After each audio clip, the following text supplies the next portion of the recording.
Good morning, good afternoon, good evening. For those of you joining us from all over the world, thank you for joining us for this conversation between Dr. Erica Brown and Gila Fine on reading and writing between the lines. We are honored to have Gila with us today. She's the author of The Madwoman in the Rabbi's Attic, Rereading the Women of the Talmud, which was the winner of the 2024 Rabbi Sacks Book Prize. She is also a lecturer of rabbinic literature at the Pardes Institute of Jewish Studies, exploring the tales of the Talmud through philosophy, literary criticism, psychoanalysis, and pop culture. She serves on the faculties of the Nachshon Project, Amudim Seminary, and the Tikva Scholars Program. Thank you both for joining us today for this illuminating conversation. Thank you, Shira. It's always a delight to start our weeks with good ideas. It's a pleasure to have you with us, Gila, here at the Sacks-Herenstein Center, talking about a wonderful book and also really focusing on the process of textual writing on text, thinking about text, teaching text. I think with all text, there's there's the actual text, and then there's the pretext, the subtext, and the context, which all make for greater meaning. So I wanted to have you talk a little bit about your relationship with text. You open the book talking about what these texts will come to mean to you. But when did you start teaching text, and how did you start thinking about when you're preparing, how do you conceptualize it and then make it into a book, and a very wonderful book at that? So thank you, Erica, and hello, everyone. It is very lovely to be with you all. I know you said you wanted to talk about text specifically, and I started thinking about it, the significance of teaching and writing about text, and realized that this is actually a question I've been grappling with for as long as I've been teaching, because I don't know what it's like to teach or write not with text. That's really the only way I operate. And I admire people who can just get up there and put forward an idea, an untethered, free-floating, grand idea. Rabbi Sacks, the namesake of this prize, was an absolute master at it. And it's something I've never been able to do. Whenever I teach anywhere, there's always a handout. And I always will tell the people in charge, you have to print the handout, because if I don't have text, I cannot teach. And I certainly would not be able to write. And I think for me, it really goes back to my undergraduate career. I was a double major in philosophy and literature. Obviously, I ended up going in the literary direction, but even as a philosophy undergrad, all of my papers were textual analyses. And I think at the time I thought, well, I'm not wise or interesting enough to put forward my own ideas. So I won't tell you what I believe, but I can certainly try and tell you what I think the text believes. And that was how I started writing, and that was very much how I started teaching. The very first time I got asked to teach, I thought, well, I don't know anything, but there's this one rather interesting story in the Talmud, so maybe I can talk about that. And the older I got and the more I did this, the more I thought that this was actually a very rabbinic thing to be doing.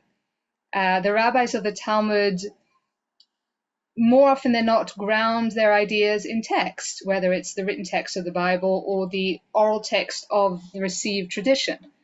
Famously, Rabbi Elazar says in the name of Rabbi Chanina, Kol ha'omer davar b'shem umro mevi geula la'olam. Meaning, if you quote another person, meaning if you work with text, you bring redemption to the world. It's very meta. It's Rabbi Elazar quoting Rabbi Chanina about the importance of quoting.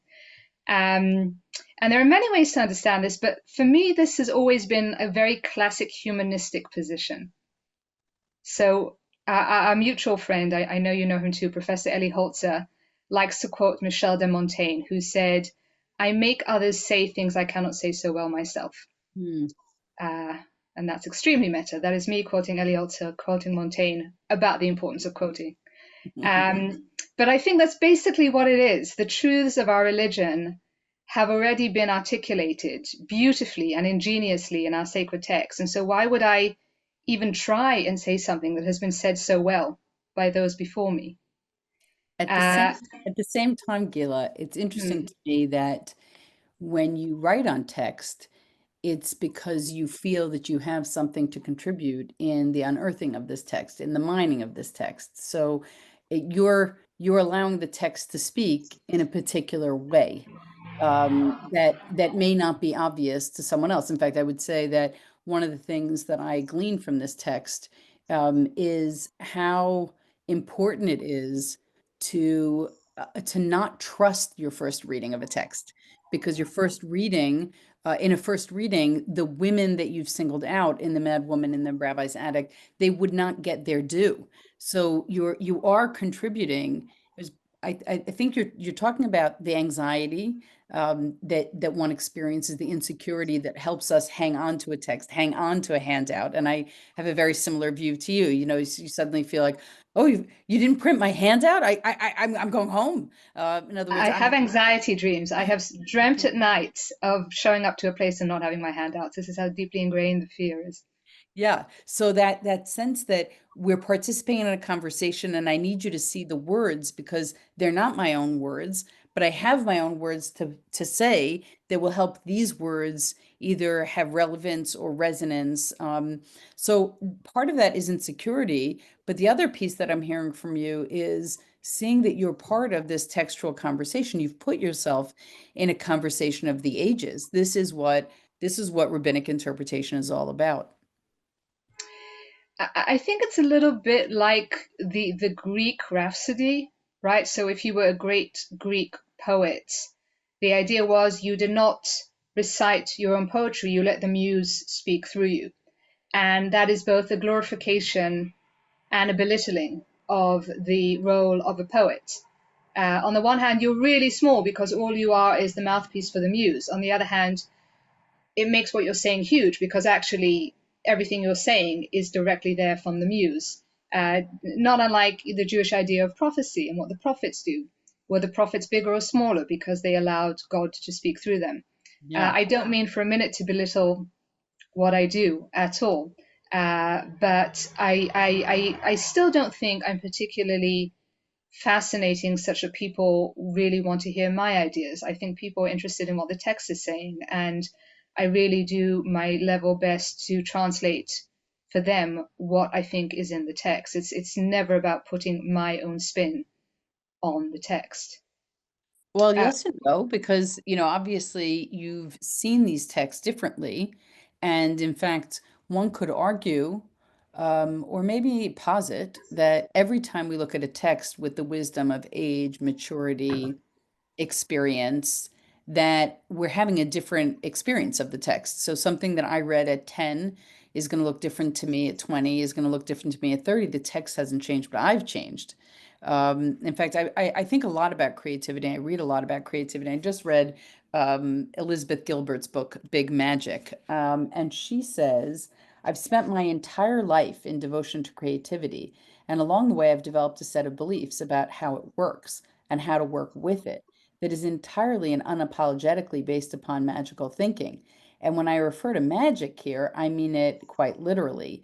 I'm referring to the supernatural, the mystical, the inexplicable, the surreal, the divine, the transcendent, the otherworldly.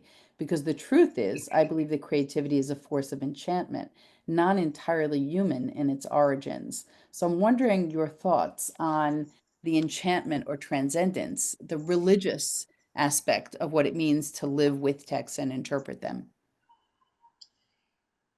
I think I probably have a more pedestrian view of reading, in that for me, reading is probably less an art and more a science.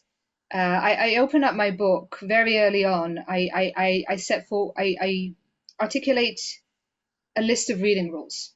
If you want to read and unpack Talmudic stories, here are three things to do. And if you do that and you do it as comprehensively, as rigorously, as intellectually honest as you possibly can, that brings you very close to ideally trying to uncover the original intent of the text. And I do that because I don't want the readers of my book to think that I have any special power. I want them to be empowered to do this on their own. I don't want them to need me or to need anybody to read the stories of the Talmud. The idea is, now you've got the rules, go off and do your thing with the text on your own. Where I do see that Liz Gilbert's sense of enchantment, and where I do think it's more of an art than a science, is when I come to my own writing, to writing about my reading of these texts, because writing is so impossible that really the only way to get through it is by grace of God. And you sit down at the computer, and I know this is something that Elizabeth Gilbert speaks about herself. You sit down at the computer and you really hope that the muse will be kind, and you try, and I know you very much believe in this, Erica, you try and plug on when the muse is not kind. But I do believe that that kind of art really does need a minor miracle to make it happen. Yeah, so let's talk a little bit about minor miracles. We've been having a conversation about this book for a long, long time. And you've had times where it's really been hard to get the words out, and you'd have times when as you call it, the muse flows. What prevented you from giving up on it?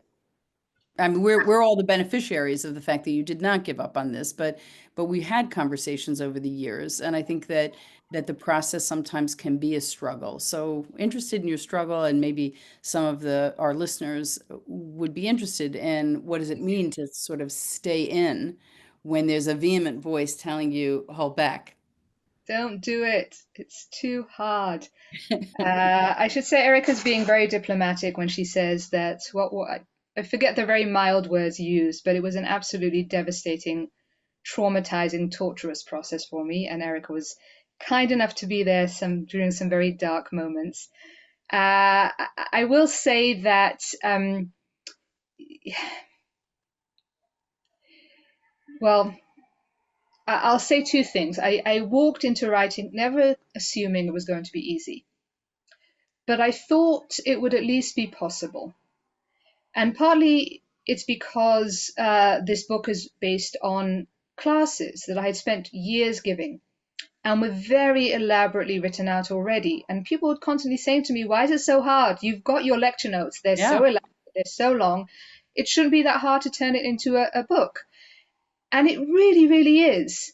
It really was, I should say. And I think for me, part of it was just the chasm between teaching and writing.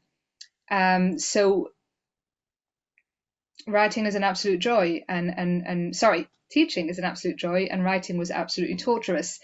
And I think for me, it's because when you teach, you're constantly feeling out your audience, and you are searching for verbal and non-verbal feedback, and you are continuously adjusting yourself to whatever is happening in the room, which I should say I'm doing right now, even in this Zoom room. You're looking out for the cues and you're trying to adapt yourself accordingly.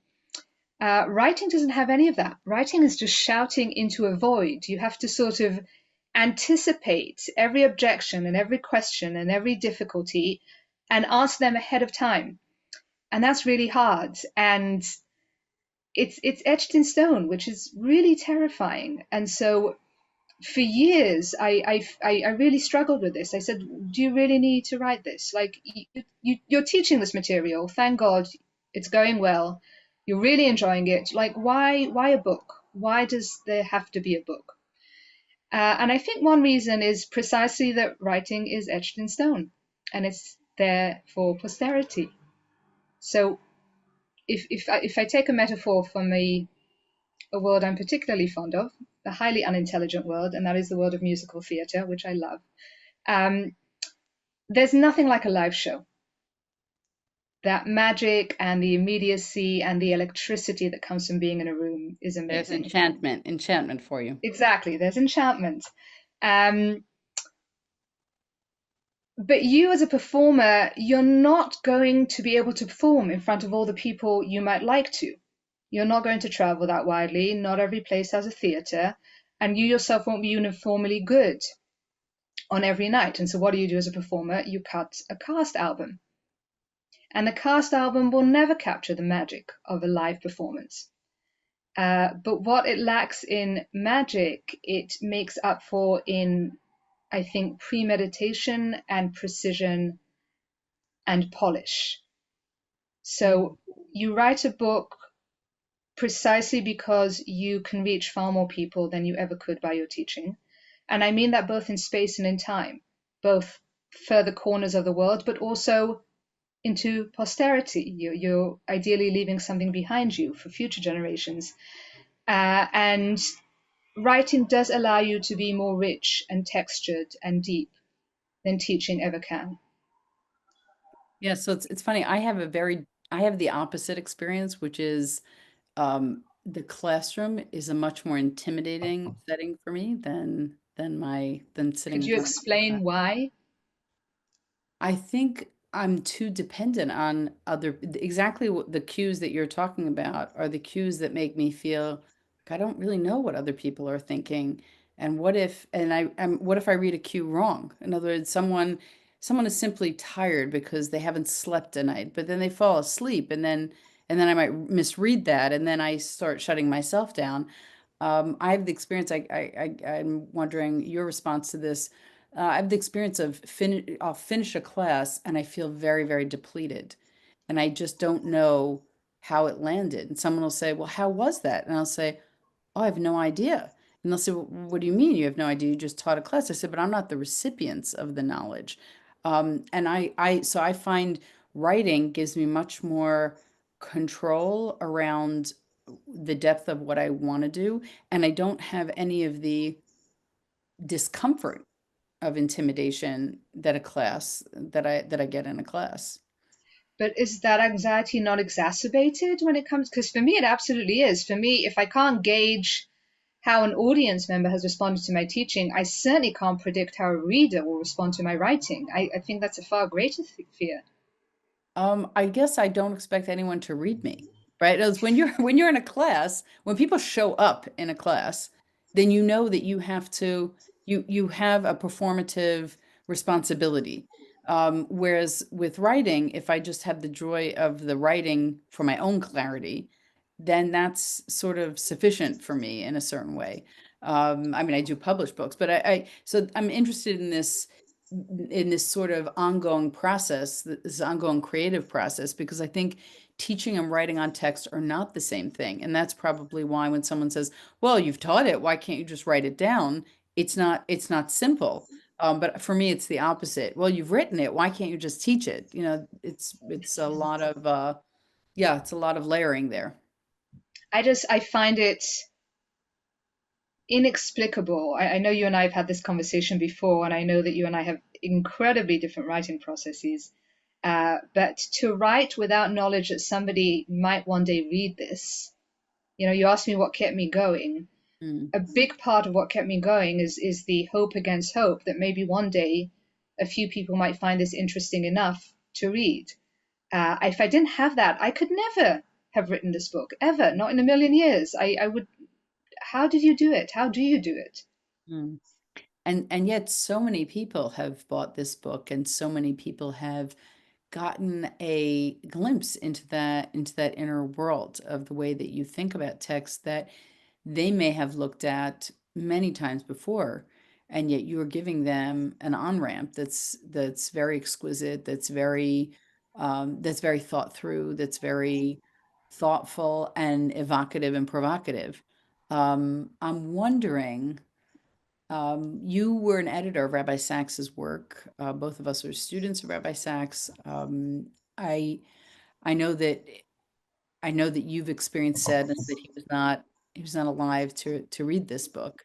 I'm wondering if you could talk a little bit, because you worked with him intimately on the writing front, if you saw any of this relationship to text that we're talking about right now in those engagements with his work.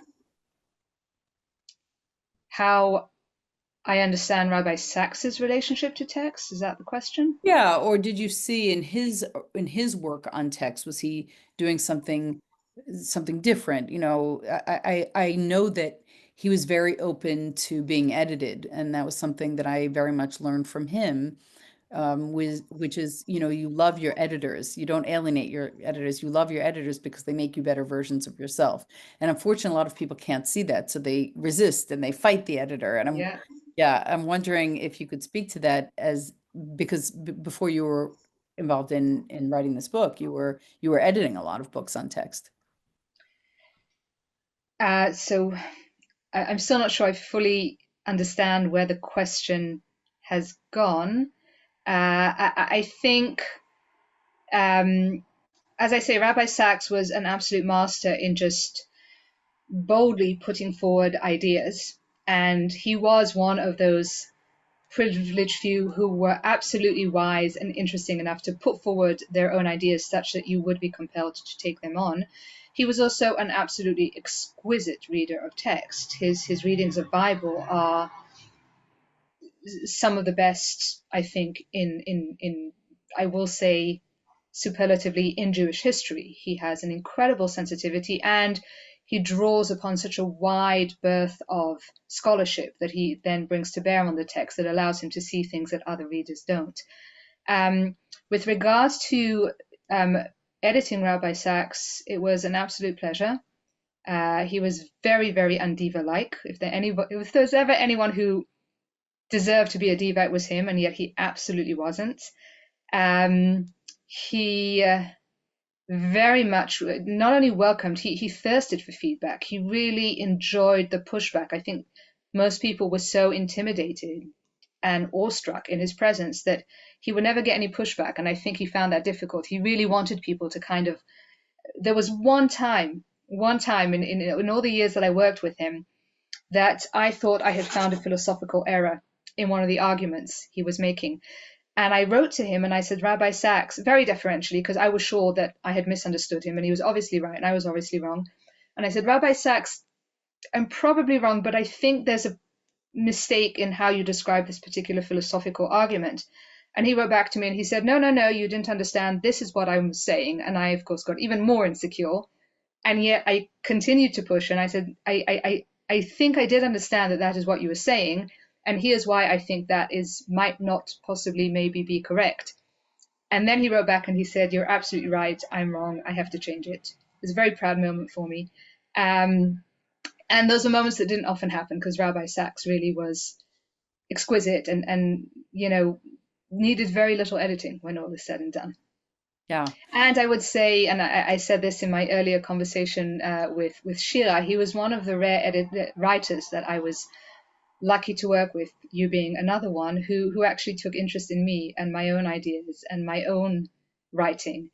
Most writers I worked with really just saw me as the handmaiden for their work, and the fact that both you and he, in many ways, he was kind of the godfather and you were kind of the godmother of this book. The fact that you cared enough to encourage me to write and then also tell me, here's what you need to do in order to write this book. I will always be so grateful for that. No, well, that's very kind of you. I mean, it's a wonderful book. I take absolutely no credit, just a little hand holding at difficult moments, which we all need. Um, how was the process of being edited for you? As an, you're such a careful editor, and I've been the grateful recipient of your editing of some of my books, and now you're being edited. I think a lot of people don't, we have, when we do, college papers, high school papers, you get an edit here or there. And I always laugh because I know that I'll make comments and I don't know how many of my students actually read the comments. And certainly they're not making their papers better for the sake of being better. So I do think that as a writer, developing a relationship to the editing process is important. And I'd love to hear a little bit about your relationship to it. Um, so yeah, I spent many years as an editor before leaving to become a writer. I was the editor-in-chief of Maggid Books, and in my day, I edited / project managed over 100 titles, and I spent years really guiding authors from idea to manuscript and coaching them through the writing process and helped identify the problems with their text and how to correct them. And so I'm sorry. Invariably, when I do an online event, a Nachman car will stop right under my window because they know, I swear. I hope you A can't hear them as little loudly as I musical can. accompaniment. It's very light. We're good. Okay. It's a conspiracy, honestly. And so I walked into writing with all of the, I suppose, confidence and sense of expertise that all those years had given me. And I never expected it to be easy, but I thought, okay, but I do know a thing or two about how to make a book. Like, this should not be impossible for me. And I could not have been more wrong. So there's this great film from the 90s called The Doctor. Have you seen this? No. It's this hotshot surgeon who gets diagnosed with cancer and then has to undergo the difficult transition from doctor to patient. And lehavdil, elef lot, but that kind of what it felt like a little bit for me. I went from this position of authority and confidence and expertise to feeling unbelievably lost and paralyzed and just really rubbish all of the time. The first year I attempted to write this book was also the first year of lockdown. And for a full 12 months, 6 days a week, I would wake up every morning and I'd sit myself down by my computer and I would do nothing all day. And then I'd go to bed at night feeling like a complete waste of space.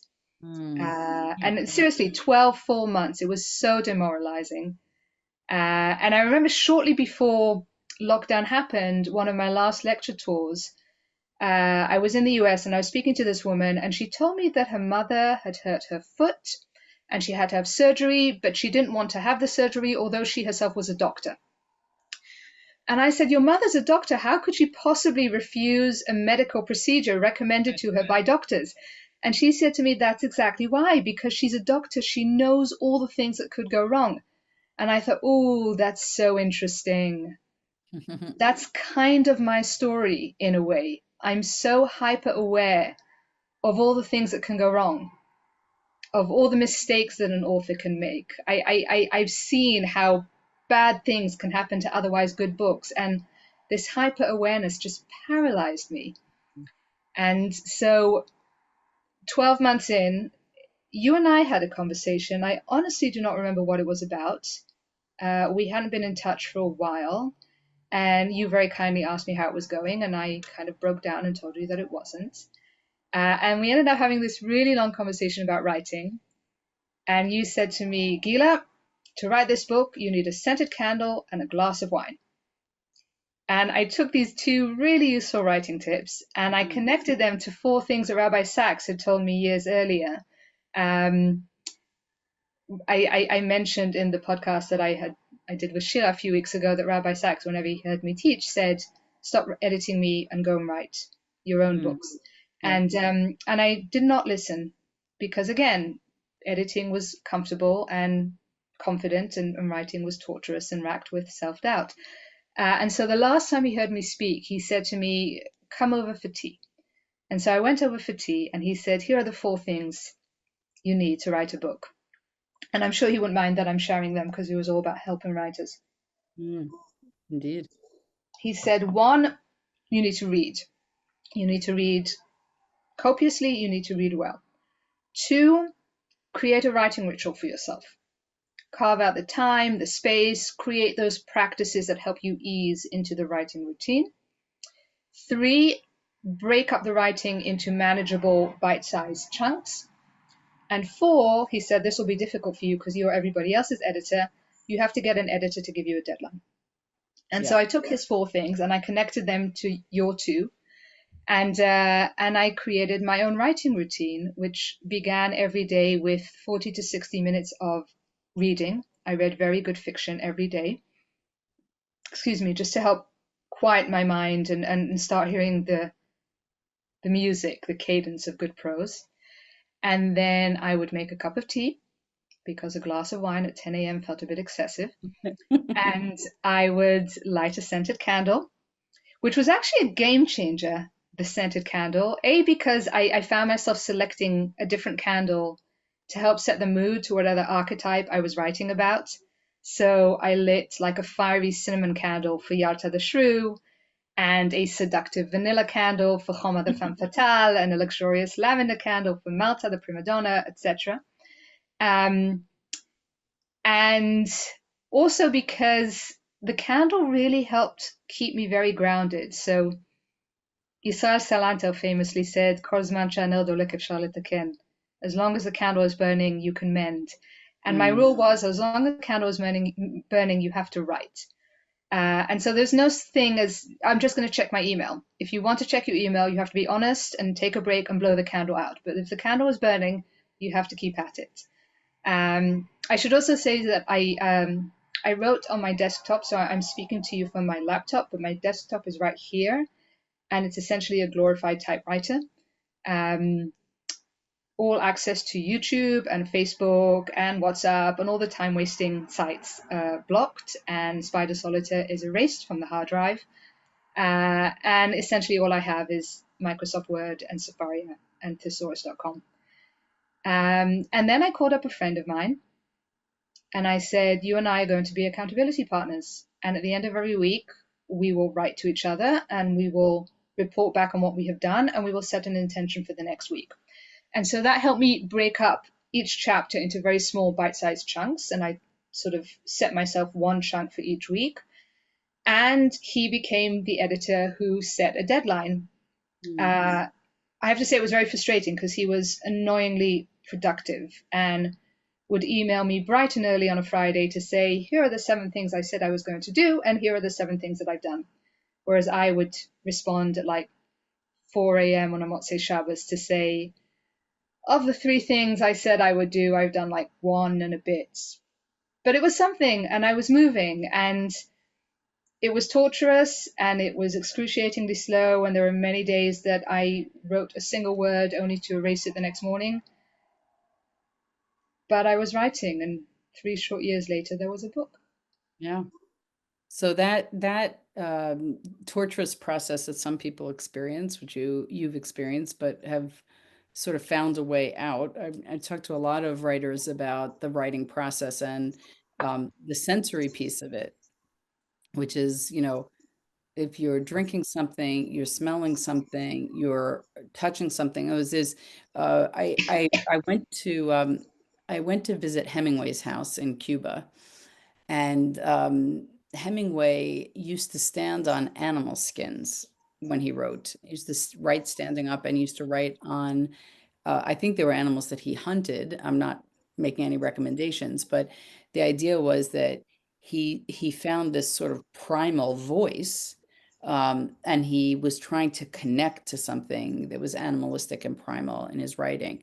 So people set up their spaces in different ways, the time that they write in different ways, the hour of the day.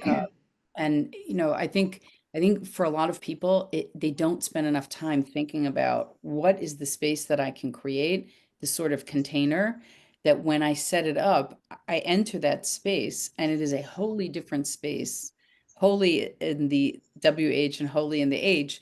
It's a different space in which I can engage the world differently. And I think people, you can't borrow that space. You have to figure out what it's going to be, for you.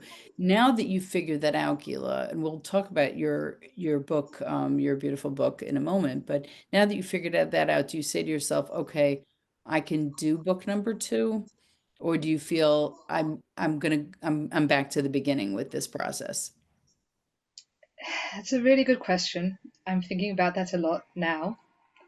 Uh, I don't believe in telling people how to write because, as you yourself just said, the writing ritual, the time, the space, the practices, they're so deeply individual. And the things that work for me aren't going to work for you, and vice versa. And so I really don't believe in telling people, like Rabbi Sacks had his writing rules and you have yours, and I kind of have the beneficiary of both. But really the one thing I can say by way of a rule is reflect a lot at the end of a writing period, a writing day, a writing week. Look back and see what worked and what didn't. Be very conscious about creating, as you say, your own rituals. And that was advice that was hard learned for me because I'm a bit slow. I'm a bit stupid. It took me a long time to realize that I need to really look back and reflect and see what works and what doesn't. And having done that now, I'm not sure. I think the confidence came from the fact that I got to the end, which I never ever thought I would. Another thing you very wisely said to me back in the day is right beyond the point of no return, Mm. which is so wise and so true, I think. Because once you have a critical mass of words on a page, you're not going to stop writing. You really just have to keep going at it. And B, I think there is an accumulated sense of confidence. There's like an acceleration factor, I think, in writing. Um, so I think I'm using many metaphors to describe writing tonight. Writing is like a cast recording. Writing is also kind of like getting a vacant plot of land and being told to build a house. And all you have is like this vast expanse, and it's up to you to decide how big the house is going to be and what architectural style it's going to follow and how many floors will it have. And every one of those decisions is huge and exhausting and terrifying. And I remember when the first few chapters, I would make a decision: do I translate or transliterate biblical character names? And then what do I do with rabbinic character names? And every one of these decisions felt really big, and often I'd make them and then I'd have to go and have a lie down because it just felt like, oof, this was a lot to do today. I'm done. But then one thing that I did do quite well was I recorded every decision I made, and I had this growing Excel sheet of all the stylistic choices Oh, and writing policy choices and tone choices and content choices and structure choices that I'd made throughout the writing. And so once you kind of decide what the house is going to look like, then the decisions become smaller. It's where do I put up the dividing walls inside the house? And then they become even smaller. What color should I paint this particular wall? And how high do I hang the painting on it? And as you progress, you kind of feel like, okay, I'm queen of this castle. It's mine now. I have a mastery of it. And the more I wrote and the deeper into writing I got, the more I felt like, oh, okay, I know what book I'm writing now. And that took me years to get to. But once I got there, as you know, the final chapters of this book, which were the hardest objectively to write, in a way were the easiest because I had a sense of mastery already. And so that, together with the fact that the book actually came out into the world, and thank God, getting really very lovely, very gratifying feedback from readers, I'm hoping all of that will kind of help fuel the next book, and that I won't spend a year in utter paralysis before I start writing that one. Yeah, it is an interesting phenom that you put out something good in the world, and then the first question is, well, when's your next thing coming out? I think we all have that with favorite authors, where we're sort of waiting for them to put out, the next novel, the next nonfiction, and so I can see that in itself can be a little paralyzing because you want to sit in the creative process that you've undertaken for the book that you've written. So let's talk a little bit about the book that you've written. You've been touring with the book. I'd love to hear you if you want to read a little bit from the book about your sort of the book's central thesis. We would welcome that, or if you want to describe it. And then I want to get into what it's been like to go on a book tour, because that's a very different experience. I'm happy to share my thoughts on that. I want to hear your thoughts on it. So let's hear a little bit about the book and then about getting the book out in the world, which are two very different activities. Uh, so I'm certainly happy to read a short excerpt, but I, I wonder if you would do me the courtesy of describing my book to me, because I feel like I've spoken about it ad nauseum, including in the podcast that Sheila and I did just a few weeks ago. And I think it would be you're far more. I think it would just be nice for me, at least. I don't know if anybody else, but I would love to hear my book described by you rather than by me as Right. its godmother.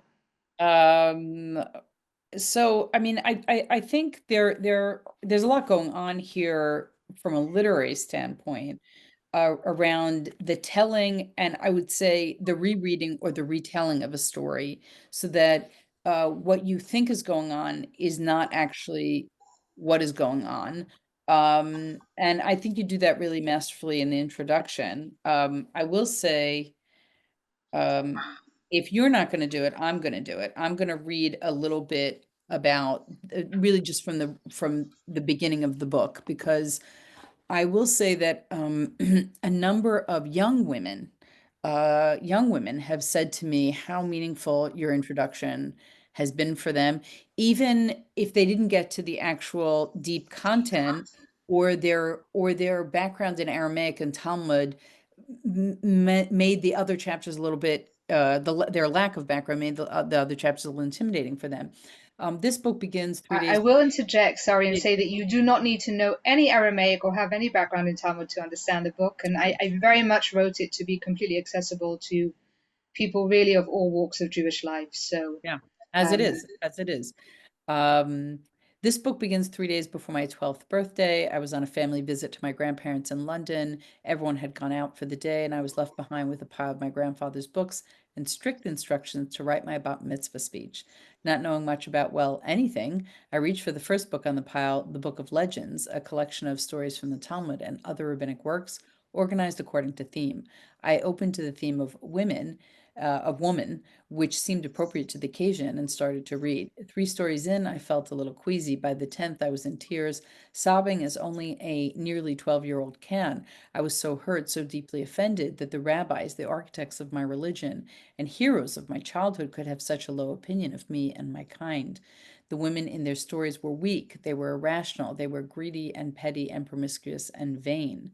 When woman was created, you cite Genesis Rabbah, the devil was created with her. One of the sources read, woman was the mother of all vice. I ended up cobbling together some quotes from my speech, but everything changed for me that day. The simple faith, the unquestioning devotion of my childhood were gone, and in their place were confusion and pain and doubt. I fought to make peace with the religion I so loved, knowing that its founding fathers felt about me the way that they did. I spent many years questioning, searching, reading everything in sight. After high school and national service, I went to a seminary to study Talmud. It wasn't until I went to university to study literature that I began to find the answers I was looking for. Learning how to read Talmudic stories as Talmudic stories ought to be read, I discovered that they're not at all as they first seem, that there's a great deal more to the heroines of the Talmud than initially meets the eye, and that the rabbis had surprising, so as not to say proto-feminist, ideas of marriage, childbirth, female sexuality, and what it means to be a woman in the world. After many years of intense religious struggle, the stories of the Talmud, which had so upset me at 12, became my constant study and my greatest joy. This book is the result of that struggle. Um, that's very profound. And on some level, even before we understand the answers that you discovered in those texts, the introduction sort of sets someone up for a redemptive experience.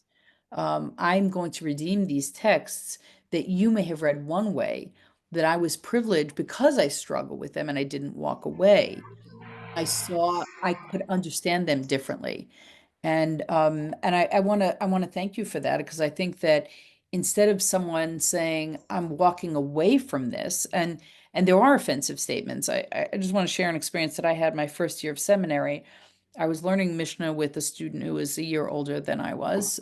And we came across a statement in the Mishnah. I can't remember exactly which statement, but one of a number that was quite derogatory towards women. And all of a sudden, she just stood up, she began bawling, and she ran far away. And she didn't come back. She didn't come back that day. So I was left sitting there, and then I who had not found offense by it, almost sort of inured myself to it. It was like, this is the way people thought at a certain point in time. Um, this is not my current state. But she, because she had taken the text so seriously, her offense was so deep. And I wanna actually ask you why you didn't walk away and why instead you sort of leaned in. That's a fantastic question. And kind of like with the writing of the book, I asked myself that for the many, many years, practically the decade of religious crisis that started 3 days before my bat mitzvah.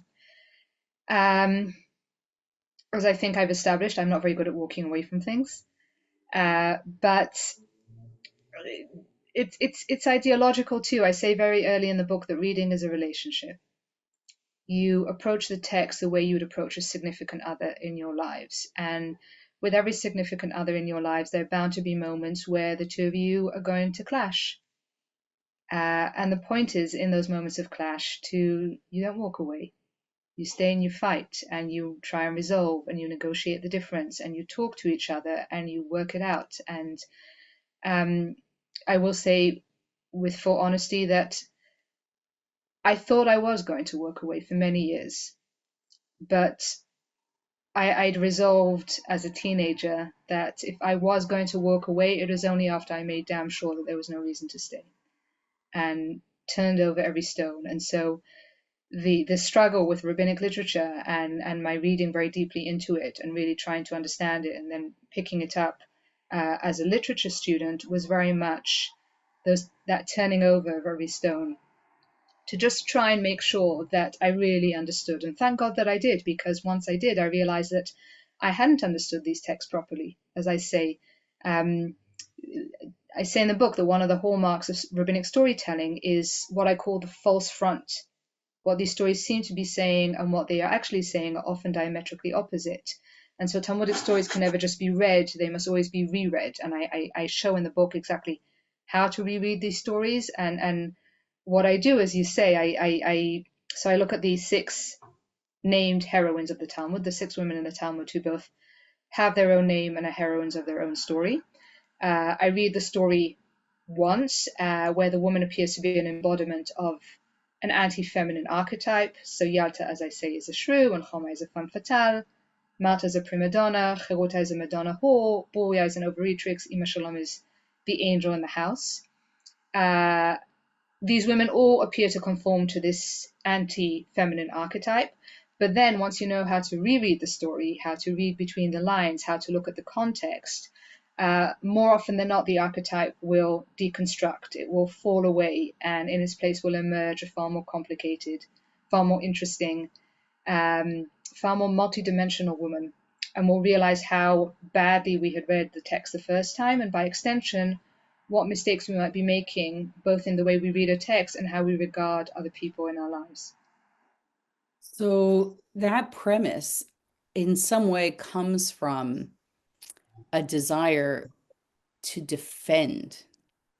In other words, I mean, I think that there are people, I will say, I've, in the hermeneutic quest for textual understanding, someone can come in, with the hermeneutics of suspicion and say, I read any ancient Jewish texts in an inherently negative way. Someone might say, I apologize for the text. I will always be a guardian of the text. And so whatever it says, I will that may counter to modern sensibilities, I will exculpate it so that I can save it.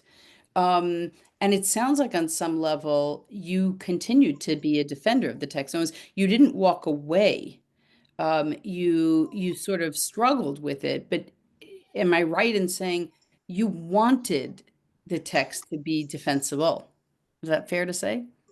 That is fair, that I did want to defend the text, and I never allowed that wish to get in the way of my interpretation.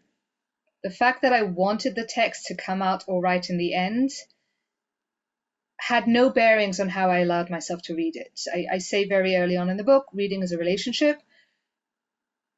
You regard the text the way you would a significant other in your lives. And so I show 4 modes of reading, which are patterned after 4 models of relationship. One is, as I say, to walk away. Not a very good way to have a relationship or read a text. The other is, you and I are very different, but I want this relationship so badly, I'm going to change everything about myself so that you and I can be together. And we find that response very often on the right, where people see the gap between what they think is true and what they think the text is saying, and they change their belief so that it reflects the belief of the text. Another, in my mind, faulty model of reading is to say, you and I are different, we can have this relationship if you want, but then do go ahead and change everything about yourself. And we find this often on the left, where text will be misinterpreted so as to show that they cohere with the belief of the reader. And I say that I think the ideal mode of reading, like the ideal relationship, is a negotiation. We acknowledge the differences. We acknowledge that we're not always going to see eye to eye, and there will be gaps between us, and we learn to live with them and we work them out. And there are a number of cases in the book where I say, I can't defend this, and I'm not going to apologize for it. What appears to be the story of an anti-feminine archetype is in fact the story of an anti-feminine archetype, and no amount of rereading is going to redeem this particular woman or this particular story. And I think that is extremely important. Not every text is going to read the way we'd like for it to read, and we have to be honest about it. So yeah, I knew what I wanted when I came to read these texts, but I never allowed my own desire to dictate the way I read. I really tried to put my own desires on hold and listen to the text and to what the text was trying to tell me rather than talk at the text. Yeah, I appreciate that. Um, I'd like to talk about, we were talking about enchantment before. What is sacred for you in this process? Because I certainly, for me, the reading of a text and the mining of a text is sometimes it can be really a form of tefillah for me, like a form of prayer. And I'm wondering how its religious resonance is for you. Um, I imagine that you and I have a slightly different experience in this as well, because you mostly write about Bible, which is divine, and I mostly write about Talmud, which is unabashedly human. So I don't know that, I mean, this is a sacred text. But for me, it's really about the sacredness of a conversation between author, reader, as mediated by text. It's a conversation that I have with the rabbinic storytellers of these stories. I think there's something quite sacred in that. Okay. When you're looking back at these chapters, do you have a favorite chapter? You might have a favorite chapter that, it was easy to write or it was a pleasure to write, but it changed for you in the process of I said I wanted to talk to you about how how talking about the book changed the book for you. So, I struggled mightily. Speaking of relationships, it is the equivalent. Sorry to utter the cliche, but it is the equivalent of asking which child you love the best. I feel so deeply connected to each one of these chapters, to each one of the heroines that I write about. They're all my favorites, each in their own way. As far as speaking about the book, it's been a lot, and it's been weird and wonderful. Weird in that, as I say, I had this hope against hope that people would read the book, but it never ceases to amaze me that people actually have read the book and have thoughts about the book or emotions about the book and they want to discuss it. And that has been incredibly gratifying and extremely lovely. And quite a lot to contain. And I've been trying to contain it. And I'm just I kind of have been taken. Very lovely, caring people have been saying to me over the last 6 months, because I have been touring quite extensively and it has been quite intense. And people have been saying to me, slow down, and you can't keep this up, and you're going to wear yourself out, and don't do as much. And I generally say, I don't know if you feel the same way, Erica. Again, I imagine you probably don't. But in my experience, once you've written a book, everything by comparison just feels really easy. Everything. And so nothing is as intense or as difficult as the actual writing. yeah, no, I did feel different. I mean, I did a book tour once for one of my books, and I went to 19 cities around the States, and I was just wiped out. I found it very, very hard to, again, that teaching piece or trying to get people interested, felt it was felt difficult. So I'm glad it's come easier to you. We do have a question in the chat. Did you rely on any other female writers about Talmudic stories? Are there any additional women of the Talmud that you didn't yet cover and left for another book? So did I rely on other writers? Yes, extensively, both male and female. I have a very long bibliography at the end of the book. And I did make a point of not citing but reading and referencing at the end all the works that were written about a particular text that I deal with in the book. So if I look at the story of Yalta, I have made a point of covering all the scholarship out there on Yalta. The sex of the writer was very secondary, if negligible to me, but not for nothing. There are many women writers in my bibliography. Are there any women I didn't cover? No, because the boundaries for this book were very clearly demarcated. So there are 52 named women in all of rabbinic literature. There are many more women in rabbinic literature, but only 6 are not the wife of Rabbi X or the mother of Rabbi Y or the daughter of Rabbi Z. So I looked, of these 52 who actually have their own name, I looked at all 52, and only 6 really were heroines of their own rich literary narrative. And so it was very clear to me that the book was going to be about those 6. I hope to encounter women in future writing, but I'm not going to make a point of writing specifically about women again. Okay, but you do have a sense of what you want to do next. Do you want to share with our listeners? So Shira asked me this a couple of weeks ago, and I will say to you what I said to her, and that is that I am. So it will be about rabbinic stories because that's the one thing I feel equipped to do. It will not be about women per se, nor will it necessarily be archetypal criticism of Talmud, which is very much a methodology I employ in this book.